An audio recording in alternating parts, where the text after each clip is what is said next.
Hey troops, Roughing Geeks Adventures, woohoo! So it is Memorial Day weekend.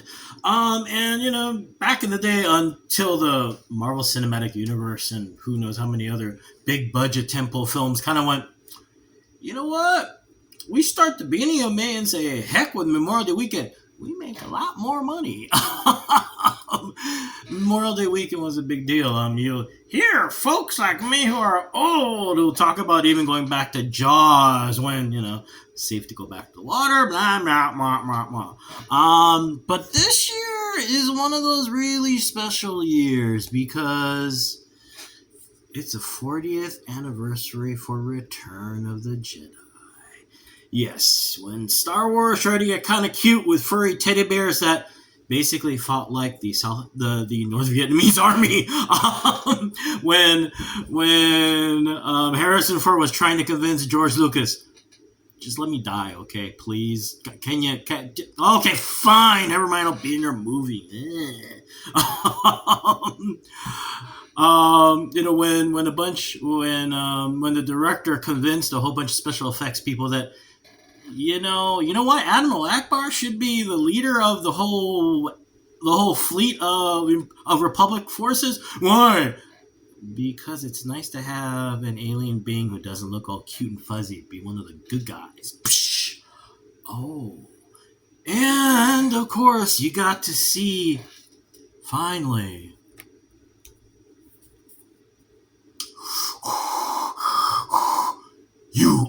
I am your father. No! Ben, what? Depending on your point of view, this is kind of, sort of, well, not quite my fault, but,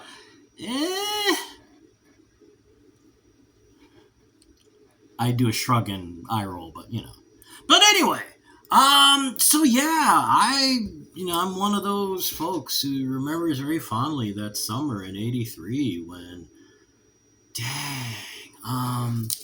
for me especially, I was still in grade school. So, at that point, I'd seen movies a long time. One of the best memories I have in general with my family, was seeing movies with my folks. For those in Hilo, you remember the theater downtown, right? Yes!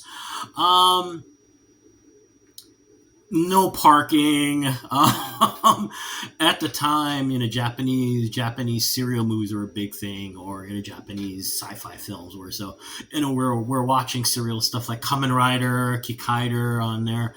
I saw Ghidorah, the three-headed monster, at that movie theater in Hilo. Okay, so at that point, movies were fun, but they weren't quite events, at least for me, but the industry as a whole was seeing that transformation where all of a sudden, films, yeah, they're entertainment, yada, yada, yada, but now all of a sudden there's something a little bit extra.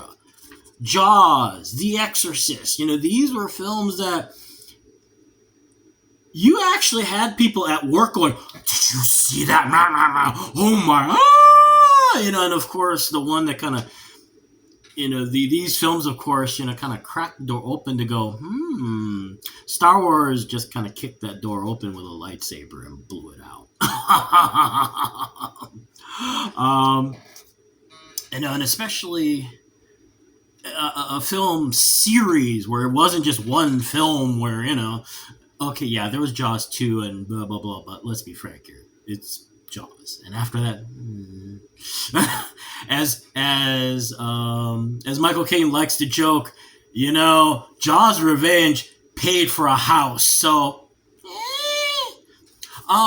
Empire kind of really got the wheels rolling, at least for me, because I remember going visiting relatives in Honolulu, and the big thing we're gonna do was go see a movie because who knows when it was gonna show up in Hilo.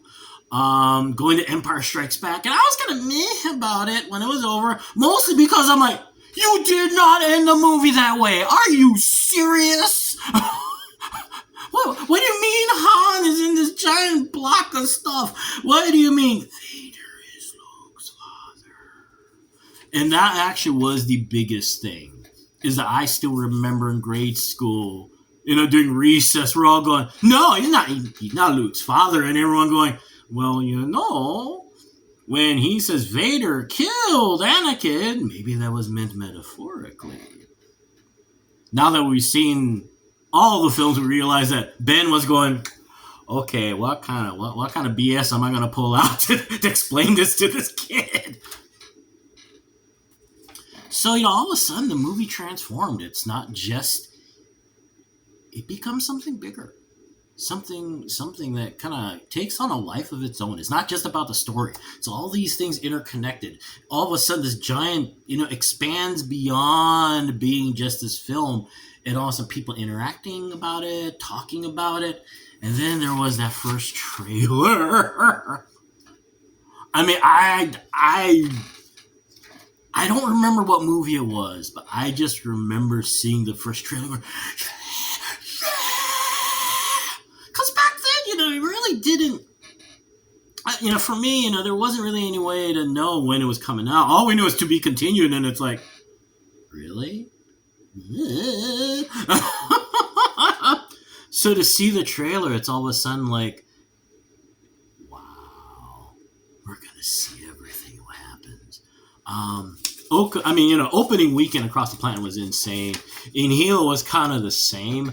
I forget what happened, but I guess because of the size of the print or something, some theaters were getting it later than others. So, not that Hilo's a little podunk town in the middle of nowhere, but it wasn't like a metropolis like Honolulu either. So, waiting with bated breath going, when are we going to see this? Do we got to wait until September? Really? Fortunately, didn't have to wait that long. I remember, literally getting up at the crack of dawn, going to the theater, my mom and dad, because at that point, word was going around that there are lines, and it's like, lines, seriously? And there was a bakery at the theater. The theater was on the second floor of the structure, and in the first floor, there were other shops and stuff, and there was a bakery in there. And I think, what was it? Got tea cakes, I think. And there was another family there too. My parents and theirs both that look of, you do it for your kids. And we're sharing tea cakes and stuff, just kind of hanging out for the very first matinee. And the funny thing was, even in Hilo, my small little town of Hilo, the newspaper printed a picture of the line from this movie. Wow, that's some fond memories. How big of a deal was that movie for me? Went to go see the dang thing twice, people, twice. I can't imagine my dad's reaction going, we're going to do what for this boy? Fun thing is I think they had as much fun as I did, which is really, really cool. But yeah, from there, for me, I was still young at the time, so I hadn't still understood what an event film was. What the long-lasting impact culturally. What I knew, though, was how freaking awesome it was to watch this and to have this shared experience with so many people everywhere. And it was dang awesome. And it's fun to see now, folks talking about the MCU, talking about, heck, the Snyderverse, talking about Harry Potter. This multitude, this vast. Yes, there's a lot of bitching going on. They're ruining this. The beauty that Star Wars did, all these films have done, all of them, is the influence it's made, giving so many people something to think about, something to dream about, something to reach for, and something that they feel like, you know what, I want to do that. That's damn awesome. Anyway, I'm going to go because tomorrow's a work day and yada, yada, yada. But anyway, just wanted to babble about that because it's the 40th anniversary and Return of the Jedi is not perfect. It doesn't matter. It doesn't. What matters is this. That is what freaking matters. Anyway, I'm gonna go. Hey, may the force be with you, especially now. May the odds be in your favor, and as always, be good to each other. Okay, peeps. Y'all take care. Peace. Bye.